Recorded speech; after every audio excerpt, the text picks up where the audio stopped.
আমি অমুকের কাছে শুনলাম তুমি নাকি ফেসবুক থেকে অনেক টাকা ইনকাম করো, এটি কিভাবে করো? তখন সে বলল, আমি ফেসবুকে কাজ করি, বিভিন্ন ভিডিও তৈরি করি এবং আপলোড করি একটি পেজ খুলে। আমাকে তাড়াতাড়ি একটি পেজ খুলে দাও, আমি ফেসবুকে কাজ করতে চাই। তারপরে দেখা যাচ্ছে সামনে যা পাইলো সেই রিলেটেড ভিডিও সেটি নিয়ে ভিডিও তৈরি করে আপলোড করা শুরু করলো। দেখা যাচ্ছে সামনে একটি ফুল গাছ পাইলো, সেখানে ভিডিও তৈরি করলো। দেখা যাচ্ছে কোনো কথাই বললো না, কোনো ইনফরমেশন নাই। এ ধরনের ভিডিও মানুষ কেন দেখবে? কোনো চিন্তাই নাই যে অমুক টাকা ইনকাম করে আমাকেও করতে হবে, এই জন্য আমি একটি পেজ ওপেন করে নিলাম। এভাবে পেজ ওপেন করে আপনি হয়তো পেজের সংখ্যা বাড়াতেই পারবেন, কিন্তু ফেসবুক থেকে সফলতা পাবেন না। ফেসবুক থেকে সফলতা পেতে হলে ফেসবুকের রুলস অ্যান্ড গাইডলাইন মেনে আপনাকে ভিডিও তৈরি করতে হবে, এবং ভিডিও তৈরি করতে হবে আপনার মেধা খাটিয়ে। আপনি যার কাছ থেকে পেজ করলেন, সে যে টাকা ইনকাম করে, সে হয়তো এক ধরনের ভিডিও তৈরি করে।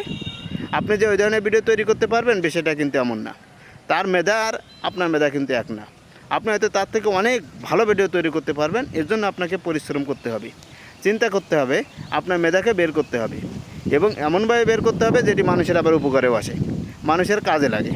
এমন ভিডিও তৈরি করলেন যা কোনো কাজেও লাগে না, তাহলে এ ধরনের ভিডিও কিন্তু মানুষ দেখবে না। এই জন্য হুটহাট পেজ খুললেই যে সফলতা আসবে বিষয়টা এমন না। সবার আগে সিলেক্ট করতে হবে আপনি কোন রিলেটেড ভিডিও তৈরি করবেন, কোন ক্যাটাগরিতে কাজ করবেন, তারপরে পেজ ওপেন করতে হবে।